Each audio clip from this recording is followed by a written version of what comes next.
Hello दोस्तों, स्वागत है आज के इस वीडियो में। आज के इस वीडियो में दोस्तों हम बात करने वाले हैं आयु संबंधी प्रश्न या जो भिन्न संबंधी प्रश्न होते हैं, मेंस्ट्रुएशन संबंधी प्रश्न, उसको डिस्कस करने वाले हैं। तो आपका जो एक्सरसाइज चलेगा डॉक्टर मनोहरी बुक से 3G, ठीक है। 3G हम लोग प्रश्नावली 3G को स्टार्ट करेंगे और इसमें जितने भी सारे क्वेश्चन है ये लैंग्वेज प्रॉब्लम क्वेश्चन है। अब हमें क्या करना है कि समीकरण को बनाना है। समीकरण बनाने के बाद x और y की वैल्यू निकालना है, ठीक है। तो चलिए स्टार्ट करते हैं आज की कहानी को। देखिए पहला क्वेश्चन क्या कह रहा है कि एक पिता की आयु उसके पुत्र की आयु से 4 गुनी है। मतलब जो पिता हैं अपने पुत्र की आयु से कितना ज़्यादा है, 4 गुना। उसके बाद क्या कह रहा है, 7 वर्ष बाद पिता की आयु पुत्र की आयु की 2.5 गुनी हो जाएगी, ठीक है। 7 वर्ष बाद जो पिता है वो कितने ज़्यादा हो जाएंगे, 2.5 साल ज़्यादा हो जाएंगे। 2.5 साल गुना, ये गुना है, ठीक है, हो जाएंगे। इसका मतलब देखिए ऐसे प्रॉब्लम को हमें करना क्या है, पहले समीकरण बनाना है। समीकरण बनाने के बाद इसको सॉल्व कर रहे हैं। तो पहले क्या करते हैं, चलिए मान लेते हैं कि जो आपकी पुत्र की आयु है वो x है। यहाँ पे लिखेंगे हल। माना पुत्र की आयु कितना भैया, x वर्ष, ठीक है। जो देखिए क्वेश्चन में थोड़ा सा महसूस हो कि किसके बारे में पूछा जा रहा है। जैसे देखिए एक पिता की आयु उसके पुत्र की आयु से, तो उसके पुत्र का आयु नहीं पता है तो हम मान लिया x, ठीक है। हमने मान लिया क्या, x मान लिया। कह रहा है कि पिता की जो आयु है पुत्र की आयु से 4 गुनी हो जाएगी। मतलब जो पिता की आयु होगी, अब पिता की आयु कितनी हो जाएगी, 4x हो जाएगी। 4 गुणे x का मतलब क्या हुआ, 4 गुना हो जा रहा है ना भाई। 4 गुना मतलब 4 का मल्टीप्लाई करेंगे तो 4x वर्ष हो जाएगा, ठीक है। ये हो गया, ये तो आपका प्रथम शर्त था। अब फिर क्या कर रहा है, 7 वर्ष बाद पिता की आयु। तो पहले हम निकालेंगे कि 7 वर्ष बाद पुत्र की आयु कितनी होगी। पुत्र की आयु कितनी हो जाएगी भाई, वर्तमान आयु कितनी थी, x थी। 7 वर्ष बाद कितनी हो जाएगी, x + 7 हो जाएगी, x + 7 वर्ष। अच्छा, अभी मैं आपसे कह रहा हूँ कि आपकी एज, अभी जो आपकी उम्र है 5 है, तो 2 साल बाद कितनी की हो जाएगी, 7 हो जाएगी। तो 2 साल बाद आपसे पूछ रहा है, मतलब जुड़ रहा है ना, वर्तमान में जुड़ रहा है। तो इसी प्रकार हमने यहाँ पे x माना था, इसलिए यहाँ पे x + 7 किए, ठीक है। अब हमें निकालना है 7 वर्ष बाद पिता की आयु कितनी होगी। तो यहाँ पे लिखेंगे 7 वर्ष बाद पिता की आयु। तो 7 वर्ष बाद पिता की आयु क्या हो जाएगी, वर्तमान कितना था, 4x था, तो यहाँ पे भी 4x + 7 हो जाएगा, ठीक है। ये हो गया।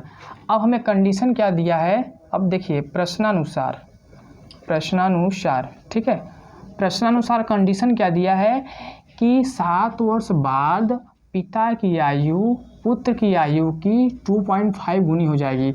मतलब आपका ये पिता की आयु है और इधर आपके पुत्र की आयु है। तो जो पिता हैं, जो पिताजी हैं, ये पहले कितने हो जाएंगे, पहले से कितने हो जाएंगे, 2.5 गुना ज़्यादा हो जाएंगे। मतलब कि ये जो इक्वेशन है अब इसको बैलेंस करना है। हमें क्या करना है, बैलेंस करना है, मतलब संतुलन में लाना है। तो जो भाई साहब पिता है ये पहले से ज़्यादा है, कितना ज़्यादा है, 2.5। तो ये जब पहले से ज़्यादा है तो इक्वेशन बराबर नहीं हो सकता। इक्वेशन बराबर करने के लिए या तो हम 2.5 से इसमें डिवाइड करें या इधर राइट साइड हम क्या करें, 2.5 से मल्टीप्लाई करें, तो तभी जाके हमारा इक्वेशन क्या होगा, बैलेंस होगा, ठीक है दोस्तों। 2.5 को आप लिख सकते हैं 5.2, ठीक है, ऐसा आप लिख सकते हैं। तो जो इसका फाइनल आंसर आएगा 4x + 7 = 5.2 x + 7। दोस्तों ये हमसे क्वेश्चन में हमसे यही पूछा था कि समीकरण में व्यक्त करिए, ठीक है। आपके प्रश्नावली में यही कह रहा है कि निम्नलिखित कथन को समीकरण द्वारा अभिव्यक्त कीजिए। तो ये जो आपका पूरा सॉल्यूशन है, ये आपका पूरा आंसर है, ठीक है। कैसे हो रहा है, बहुत आसान है, तो इसको आप नोट कर लीजिएगा। अब हम क्वेश्चन नंबर 2 डिस्कस करने वाले हैं, ठीक है, इसको आप नोट कर लीजिए। चलिए क्वेश्चन नंबर 2 देखिए क्या कह रहा है आपका, किसी भिन्न के अंश तथा हर प्रत्येक में 1 जोड़ दिया जाए, ठीक है। 1 जोड़ दिया जाए तो भिन्न का मान 5/6 हो जाता है, परंतु यदि अंश और हर प्रत्येक में से 1 घटा दिया जाए तो भिन्न का मान 4/5 हो जाता है। दोस्तों ये हमारा जो क्वेश्चन है इसकी डिमांड क्या है, इसका डिमांड है कि पहले इसको समीकरण में बदलना है, ठीक है। तो चलिए हम सॉल्व करते हैं और समझते हैं कैसे होगा। दोस्तों जब कोई भिन्न बनता है तो उसमें अंश होता है कोई भिन्न जब बनता है तो उसमें क्या होता है, अंश होता है। ठीक है, माना भिन्न बराबर अंश बटा हर। ठीक है, जब कोई भिन्न बनता है तो उसमें अंश होता है और क्या होता है, हर होता है। क्या होता है, अंश होता है और हर होता है। ठीक है, तो ये हमारी भिन्न की संरचना हुई।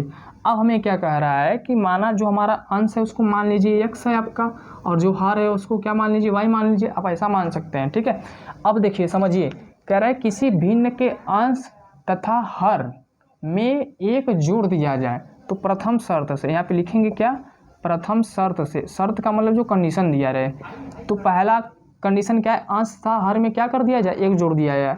तो मान लीजिए आपका x, आपका हर अंश है उसमें एक जोड़ दें और आप हर में भी एक जोड़ दें, तो आपका जो भिन्न का मान है वो कितना हो जा रहा है, 5/6 के बराबर हो जा रहा है। ये आपकी पहली कंडीशन दी है। ठीक है, अब देखिए आपने यहाँ तक कर लिए, अब इसके बाद क्या करना है, क्रॉस मल्टीप्लाई करना है। 6 का x में करेंगे कितना हो जाएगा, 6x, 6 का 1 में करेंगे 6 हो जाएगा, 5 का y में करेंगे कितना हो जाएगा, 5y, 5 का 1 में करेंगे 5 हो जाएगा। ठीक है, अब 6x और 5y, देखिए 5y इधर क्या है, प्लस है, इधर आएगा माइनस, तो 6x माइनस 5y, और 6 प्लस इधर जाएगा माइनस हो जाएगा। ठीक है, तो 6x माइनस 5y बराबर -1, -1 को इस साइड लेके आएंगे तो 6x minus 5y minus 1 is equal to 0। ये आपका जो बना समीकरण नंबर 1 बना दोस्तों।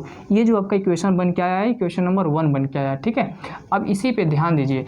अब द्वितीय शर्त क्या कह रहा है, मतलब आपका जो सेकेंड कंडीशन है, द्वितीय शर्त से मतलब सेकंड कंडीशन क्या है, यहाँ से देखिए, फिर कह रहा है कि परंतु यदि अंश और हर में से एक घटा दिया जाए, अंश में से घटा दिया जाए और हर में से भी एक घटा दिया जाए, तो भिन्न का मान कितना हो जाता है आपका, 4/5 हो जाता है। तो भिन्न का मान कितना हो जाता है दोस्तों, 4/5 हो जाता है। बस यहाँ तक करना, देखिए बस यही है, इतना काम करेंगे तो आपका इक्वेशन बन जाएगा। इक्वेशन बन जाएगा तो आप इसको सॉल्व कर लेंगे ना, इक्वेशन सॉल्व करने की विधियां बता चुके हैं हम। तो बस 5 का मल्टीप्लाई x में करिए 5x हो जाएगा, 5 का 1 में करेंगे 5, 4 का y में करेंगे 4y, और 4 एकम 4, 4y को इस साइड लेके आइए तो 5x minus 4y is equal to, ये क्या है आपका 4 है, और ये +5 हो जाएगा कि नहीं, ये आपका -4 है। ठीक है, तो यहाँ से 5x माइनस 4y बराबर 1 आएगा, 1 को इस साइड लेके आएंगे क्या हो जाएगा, देखिए यहाँ पे ये माइनस था, इस साइड आएगा तो प्लस हो जाएगा। ठीक, तो यहाँ पे जो आपका आएगा 5x minus 4y minus 1 is equal to 0। ये आपका समीकरण नंबर आपका दोस्तों 2 है। क्वेश्चन में यही कह रहा था कि आप समीकरण बनाइए। आप जब बुक उठा के देखेंगे तो क्वेश्चन की डिमांड था कि समीकरण बनाइए बस। अब इसको सॉल्व भी कर सकते हैं, यहाँ से x की वैल्यू निकाल सकते हैं, y की वैल्यू निकाल सकते हैं, लेकिन हमें वहाँ तक करने की ज़रूरत नहीं है, हमें बस यहीं तक इसको समीकरण में चेंज करना था। तो बस आपका कंडीशन यही है दोस्तों।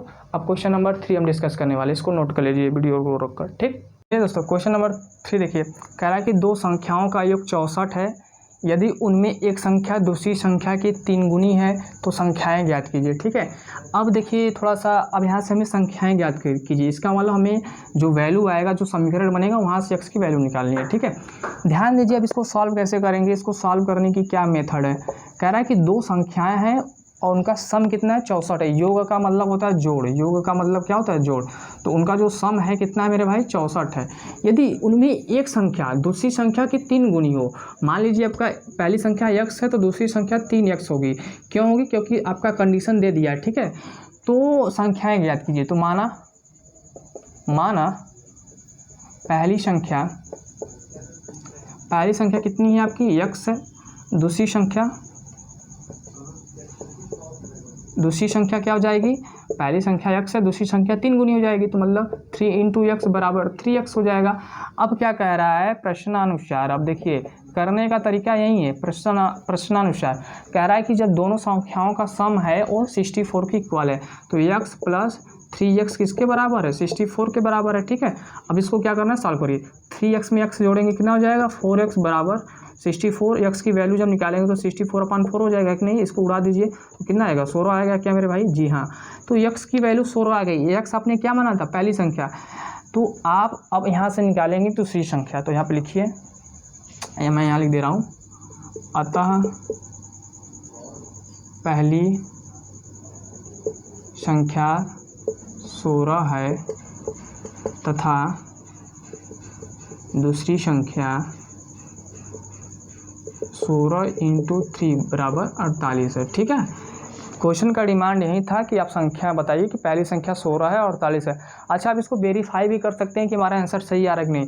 तो देखिए संख्या 16 है और 48 है, इसको जब जोड़िए 16 और 48 जोड़ेंगे 64 आ जाएगा। और 16 मान लीजिए पहली संख्या है, तो ये आप देखिए 48 है, इसका 3 गुना है, 3 गुना ज़्यादा है। तो आप यहाँ से अपना आंसर वेरीफाई कर सकते हैं। तो ये क्वेश्चन नंबर 3 था, आप इसको नोट कर लीजिए। हम क्वेश्चन नंबर 4 डिस्कस करेंगे। ठीक, चलिए दोस्तों क्वेश्चन नंबर 4 देखिए क्या कह रहा है। कह रहा है कि यदि हम अंश में 1 जोड़ दें तथा हर में 1 घटा दे तो भिन्न 1 में बदल जाती है।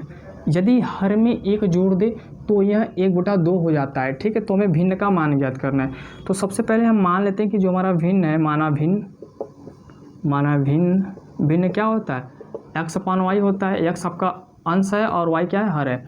अब आपका जो केस नंबर फर्स्ट कह रहा है, केस 1 का मतलब प्रथम शर्त। ठीक है, केस 1 क्या कह रहा है कि अंश में 1 जोड़ दे। तो चलिए वो अंश में 1 जोड़ दे रहे हैं और हर में 1 घटा दे, और हर में घटा दे तो भिन्न का मान क्या हो जा रहा है, 1 में बदल जा रहा है, मतलब ये हो जा रहा है। ठीक है, अब यहाँ से हमें जब x और y की वैल्यू कैलकुलेट करेंगे तो बस इसका क्रॉस मल्टीप्लाई यहाँ कर दीजिए। तो x + 1 = y - 1 हो जाएगा। और y इधर लाइए तो x - y बराबर -1 - 1, ये +1 है, इस साइड की -1 हो जाएगा। इसको आप क्या करिए, जोड़ दीजिए। तो x - y बराबर -2, ये आपका समीकरण नंबर 1 बन गया। ठीक है, समीकरण 1 आपका बन गया। अब आपका जो केस नंबर 2 है, केस नंबर 2 क्या कह रहा है, यहाँ तक समझ में आया ना। हमने क्या किया मेरे भाई, हमने अंश में 1 जोड़ दिया और हर में 1 घटा दिया, तो भिन्न का मान 1 में बदल जा रहा है, तो 1 के बराबर कर दिया, यहाँ से इक्वेशन बना लिया। अब सेकंड कंडीशन कह रहा है यदि हर में 1 जोड़ दें, अगर अब हर में अगर हम 1 जोड़ दे रहे हैं तो हमारा जो भिन्न है 1/2 हो जा रहा है। अंश में देखिए कुछ नहीं करना है, हर में करना है। हर में क्या करना है, 1 जोड़ना है। तो x/y + 1 करेंगे तो हमारा जो भिन्न का मान हो जा रहा है 1/2 हो जा रहा है। बस 2 का मल्टीप्लाई x में करिए, 2x हो जाएगा, y + 1 का मल्टीप्लाई 1 में हो जाएगा, तो ये आ जाएगा। y को इस साइड लेके आइए, तो 2x - y बराबर 1, इक्वेशन नंबर आपका 2 बन गया। इक्वेशन नंबर क्या बन गया, 2। ये आपका इक्वेशन बन गया। अब यहाँ से हमें दोनों इक्वेशन को क्या करना है, सॉल्व करना है। तो पहला इक्वेशन क्या है, x - y बराबर -2, 2x - y बराबर 1। इस दोनों इक्वेशन को क्या करिए, घटा दीजिए। तो यहाँ पे लिखिए घटाने पर, क्या करने पर, घटाने पर। तो माइनस प्लस माइनस, ये तो देखिए कैंसिल हो जा रहा है। -2x + x कितना हो जाएगा, -6 हो जाएगा बराबर। अब -2 और -1 -3 हो जाएगा। तो x की वैल्यू आपकी क्या आई, 3 के बराबर आई। x की वैल्यू आपकी क्या आई, 3 के बराबर आई। अब इसी x का मान हमें किसी भी समीकरण में रख देना। तो रखिए x का मान समीकरण 1 में रखने पर, समीकरण 1 क्या है मेरे भाई, x - y बराबर -2। तो x की जगह पे क्या रखेंगे, 3 रखेंगे। ठीक है, समझ में आ रहा है ना। अब 3 इधर प्लस उस साइड जाएगा, क्या हो जाएगा, माइनस हो जाएगा। -3 और -2 मिलकर क्या हो जाएगा, -5 हो जाएगा। और y का जब वैल्यू निकालेंगे 5 हो जाएगा।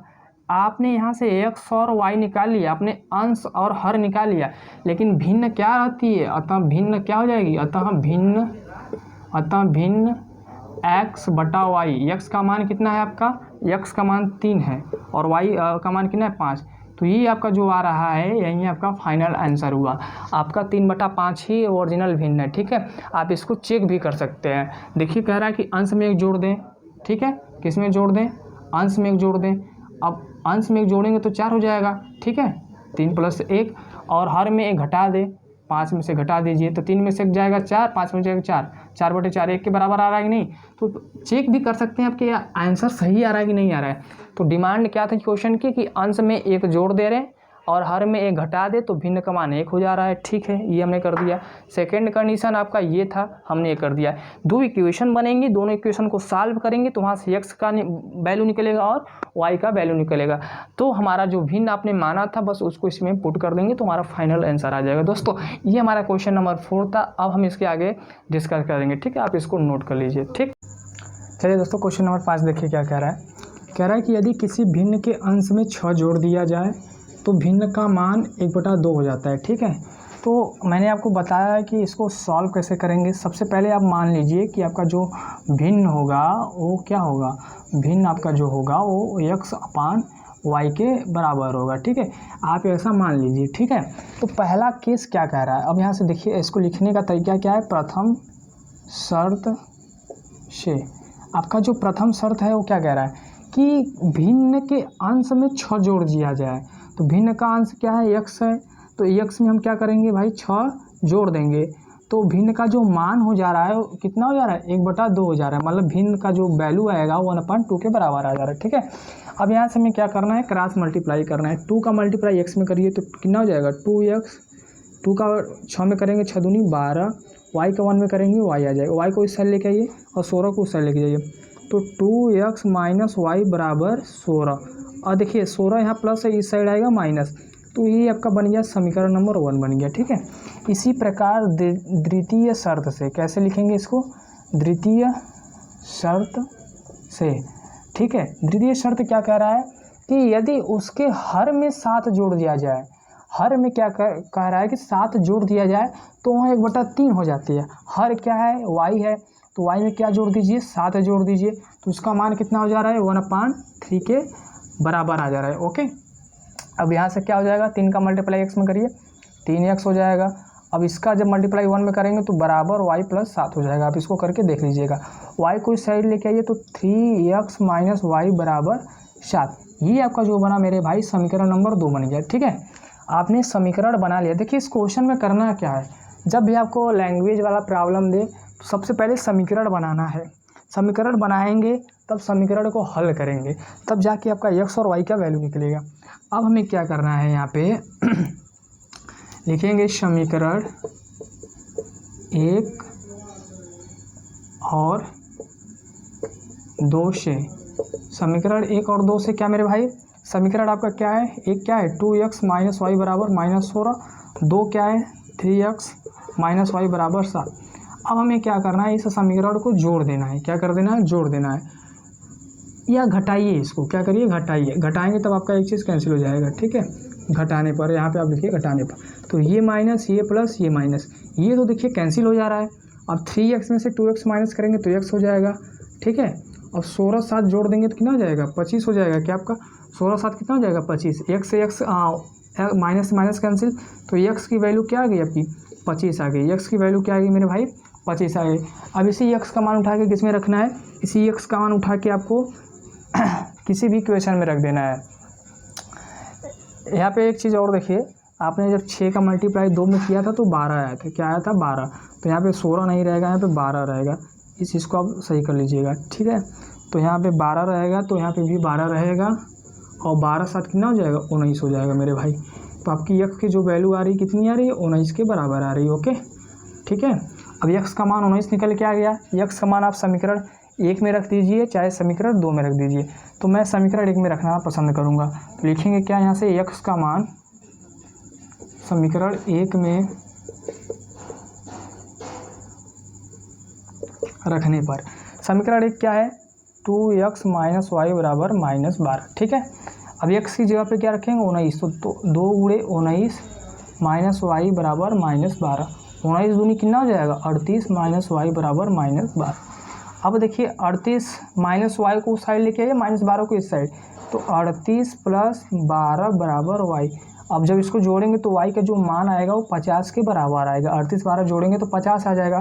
आपने यहाँ से अंश निकाल लिया, हर निकाल लिया, लेकिन हमसे क्वेश्चन में क्या पूछा है, भिन्न ज्ञात कीजिए।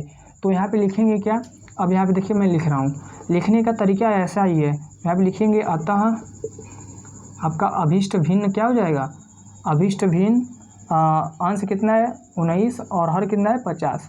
तो मेरे भाई आपका जो फाइनल आंसर आ गया ये 19/50।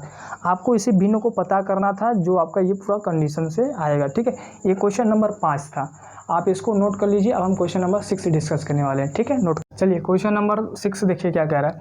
कह रहा है कि यदि किसी भिन्न के अंश और हर में 2 जोड़ दिया जाता है तो भिन्न का मान 9/11 हो जाता है। यदि अंश और हर दोनों में 3 जोड़ दिया जाए तो भिन्न का मान कितना हो जाता है 5/6 हो जाता है। दोस्तों ये जो क्वेश्चन है आपके प्रश्नावली 3G का क्वेश्चन नंबर 6 है। ठीक है, क्या कह रहा है, यदि किसी भिन्न के अंश में 2 जोड़ दिया जाए तो भिन्न का मान इतना हो जाता है, और 3 जोड़ दिया जाए तो भिन्न का मान कितना हो जाता है 5/6 के बराबर हो जा रहा है। ठीक है, ये आपका क्वेश्चन नंबर 6 है। चलिए इसको कैसे सॉल्व करेंगे। तो मैंने आपको क्या बताया है सॉल्व करने की क्या मेथड है। पहले आप मान लीजिए, माना अभिष्ट भिन्न, जो आपका अभिष्ट भिन्न है वो किसके बराबर है। भिन्न आपका अंश और हर से ही तो बनता है। अंश नहीं रहेगा, हर नहीं रहेगा तो भिन्न कहाँ से बनेगा। तो ये आपका x और y है। ठीक है, आप ऐसा मान लेंगे। आप इसको एक और तरीके से मान सकते हैं कि माना आप अंश बराबर है x और हर बराबर y, तो अभिष्ट भिन्न x/y हो जाएगा। लेकिन मैं यहाँ से शुरू कर रहा हूँ। ओके, अब आपका जो केस नंबर 1 है, प्रथम शर्त। ठीक है, प्रथम शर्त क्या है आपका मेरे भाई, कि किसी भिन्न के अंश और हर में दोनों में क्या जोड़ दिया जाए, 2 जोड़ दिया जाए। तो चलिए दोनों में 2 जोड़ दे रहे हैं, तो भिन्न का मान कितना हो जा रहा है 9/11 के बराबर आ जा रहा है। ठीक है, अब इसको क्रॉस मल्टीप्लाई करिए। यहाँ तक काम करने के बाद आपको समीकरण बना देना है। 11 का x में करेंगे कितना हो जाएगा, 11x हो जाएगा।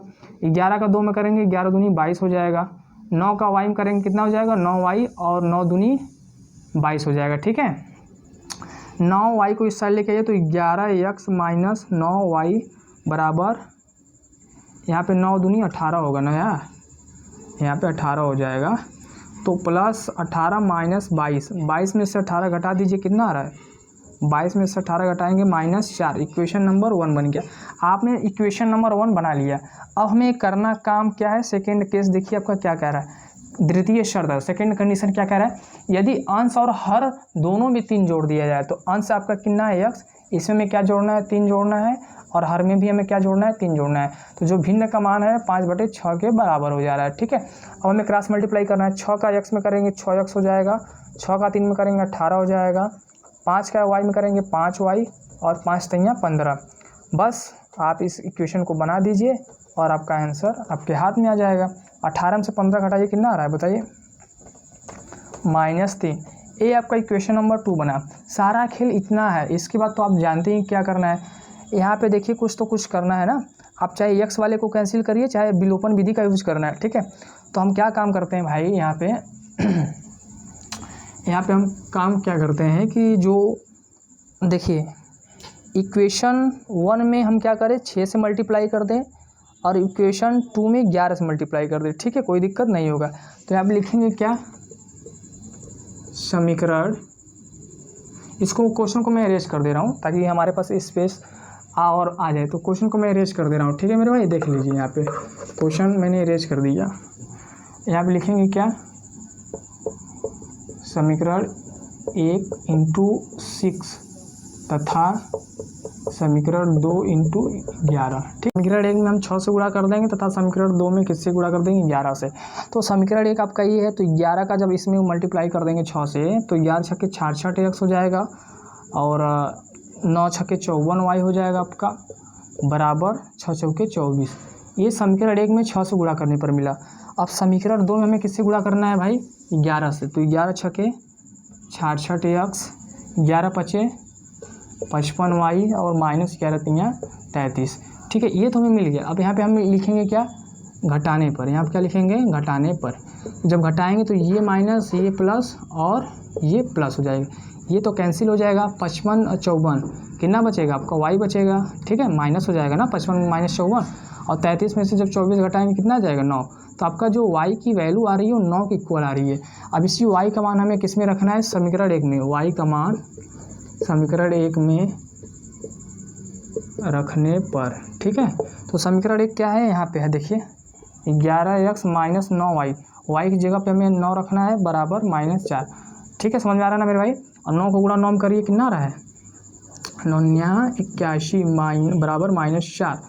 ये प्लस माइनस से उस साइड जाएगा, आपका क्या हो जाएगा प्लस, तो -4, और यहाँ पे क्या हो जाएगा बताइए, -+81। ठीक है, 11x और 81 में 4 घटाइए 77, x की वैल्यू 77/11 कैंसिल हो जाएगा। x का मान कितना आ गया 7। आपने यहाँ से अंश निकाल लिया, हर निकाल लिया, तो आपका जो अभिष्ट भिन्न होगा क्या होगा, अतः अभिष्ट भिन्न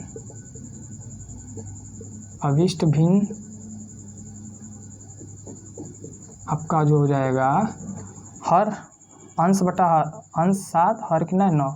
तो आपका जो फाइनल आंसर है 7/9 आ गया। ठीक है मेरे भाई, तो क्वेश्चन में यही पूछा था कि आपका भिन्न क्या होगा। तो इसको आप वीडियो को रोक कर इसको नोट कर लीजिएगा। अब मैं क्वेश्चन नंबर 7 डिस्कस करने वाला हूँ, ठीक है, इसको नोट कर लीजिए। और क्वेश्चन नंबर देखिए 7 क्या कह रहा है अब दो संख्याओं का अंतर 26 है और एक संख्या दूसरी संख्या की क्या है 3 गुनी है। आपको दो संख्या गिवन है, मतलब दिया गया है, दो संख्या गिवन है। तो यहाँ पे क्वेश्चन की डिमांड ये है कि संख्याएं याद कीजिए। कह क्या रहा है कि जो दो नंबर है उनका अंतर डिफरेंस कितना है 26 है और एक संख्या जो है, जो पहली संख्या है दूसरी की 3 गुनी है, ठीक है, 3 टाइम्स है। तो हमें नंबर्स को पता करना है कि वो जो संख्याएं वो है क्या। तो सबसे पहले हम अपना काम करते हैं कि मान लेते हैं कि संख्या x और y है। तो चलिए वही काम करते हैं। यहाँ पे लेट कर लीजिए सॉल्यूशन। माना पहली संख्या क्या भाई x और आपकी जो दूसरी संख्या हो जाएगी, दूसरी संख्या क्या हो जाएगी y हो जाएगी, ठीक है। पहली संख्या x हो गई, दूसरी संख्या y हो गई। अब केस नंबर 1 का मतलब जो आपका प्रथम शर्त है वो क्या कह रहा है कि इनका जो डिफरेंस है, अंतर का मतलब होता है घटाना। तो पहली संख्या माइनस ये, इनका जो अंतर है क्या है, ठीक है, ये है, ठीक, ऐसा हमने मान लिया। अब यार देख लीजिए, यहाँ तो आपको ये नहीं पता है कि आप पहली संख्या x है ये आपकी 3 गुनी होगी कि ये होगी। तो मैंने ऐसा एज्यूम कर लिया, अगर कुछ गड़बड़ आएगा तो समझ में आ जाएगा, ठीक है। ये आपका इक्वेशन नंबर 1 बन गया। अब इक्वेशन नंबर 2 बनाने के लिए हम क्या करेंगे, कंडीशन नंबर 2 देखिए क्या कह रहा है कि एक जो संख्या है आपकी दूसरी की क्या है 3 गुनी है। मान लेते हैं कि जो ये आपकी पहली संख्या है ये, या मान लीजिए ये जो संख्या है इसकी 3 गुनी है। क्या है, इसकी ये 3 गुनी है। तो ये पहले से 3 गुना है, ये जो y है आपका पहले से 3 गुना है, ठीक है। तो जो y पहले से 3 गुना है तो हम क्या करेंगे, या तो ऐसा नहीं समझ में आ रहा तो यहाँ पे ध्यान दीजिए। दो इक्वेशन को बैलेंस करने के लिए दोनों साइड हमारी इक्वल क्वांटिटी होनी चाहिए। तो यहाँ पे क्या कह रहा है, एक संख्या है x दूसरी संख्या की 3 गुनी है, मतलब ये जो है इसकी 3 गुनी है। तो हम क्या करें, इसमें 3 से डिवाइड कर दें या इसमें हम 3 से क्या कर दें, मल्टीप्लाई कर दें, तो हमारा काम बन जाएगा, ठीक है। तो हमने इसमें 3 से मल्टीप्लाई कर दिया, तो बस यहाँ पे क्या हो जाएगा 3y हो जाएगा। x बराबर 3y को एक साइड ले जाइए तो x minus 3y equal to 0। ये आपका समीकरण नंबर 2 बन गया है दोस्तों। आप समीकरण 1 और समीकरण 2 को घटा देंगे तो यहाँ पर लिखेंगे क्या, समीकरण 1 माइनस 2 से एक क्या है आपका x माइनस वाई बराबर 26 और दूसरा क्या है आपका x माइनस 3y बराबर 0। इसको क्या करेंगे, घटाएंगे तो माइनस प्लस माइनस ये कैंसिल हो जाएगा। 3y में से y माइनस करेंगे 2y आ जाएगा, 26 आ जाएगा। y की वैल्यू क्या आ गई, 2 से डिवाइड कर देंगे तो 13। मतलब आपकी जो पहली संख्या एक संख्या निकल के आई है y, ठीक है। यहाँ पे पहली संख्या या कोई भी संख्या आपकी निकल के आई है y निकल के आई है, ठीक है। तो y आपकी दूसरी संख्या निकल के आई है, पहली संख्या क्या निकल के आएगी, देखिए y का मान 1 में रखने पर एक आपका क्या है x माइनस वाई बराबर 26। y का मान कितना आया है 13 आया है, बराबर 26। 13 को उस साइड लेके जाइए, 26 प्लस 13 हो जाएगा और x का मान कितना आ गया 39। अतः आपकी जो पहली संख्या है 39 है, दूसरी संख्या क्या है 13 है, ठीक है। तो यहाँ पे लिखेंगे क्या, अतः पहली संख्या 39 तथा दूसरी संख्या 13 है, ठीक है मेरे भाई। आप इसको करने के बाद ऐसे लिख लेंगे ताकि तभी हमारा जो फाइनल आंसर है तभी करेक्ट माना जाएगा, जब आप इसको निकालने के बाद ये लिखेंगे हिंदी में तब।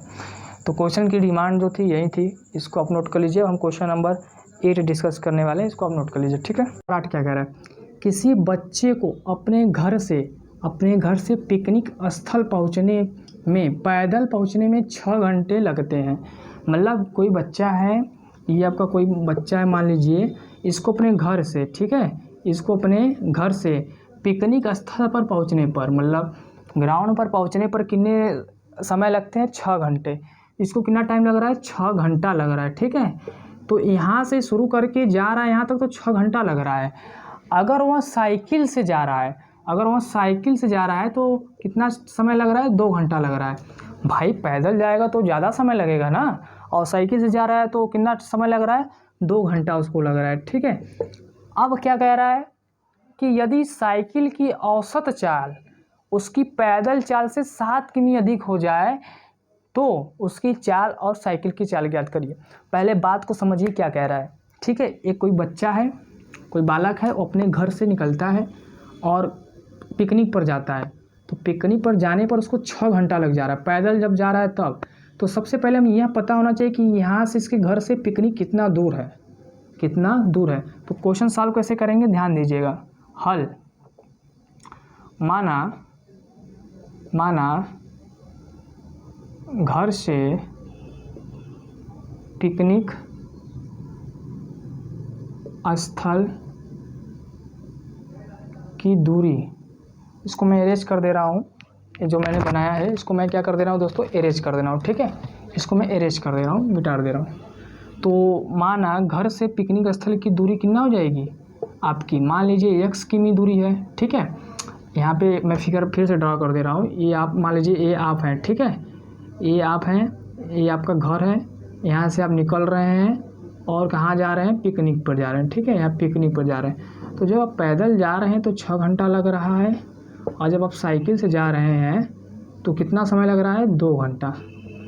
अब हमें क्या करना है कि हमने मान लिया कि जो आपका घर है, आप पिकनिक पर जा रहे हैं तो उसकी जो दूरी है कितना दूर है, तो हमने मान लिया क्या है, x दूर है। ठीक है, x किमी दूर है, x किलोमीटर दूर है। ठीक है, अब हमने क्या करना है, हमें क्या करना है कि हमें चाल निकालना है। ठीक है, क्या निकालना है, चाल।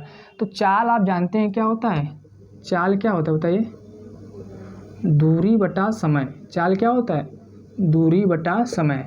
तो अब हमें निकालना है चाल किसका, पैदल चलने में चाल। तो यहाँ पर लिखेंगे क्या, पैदल चाल।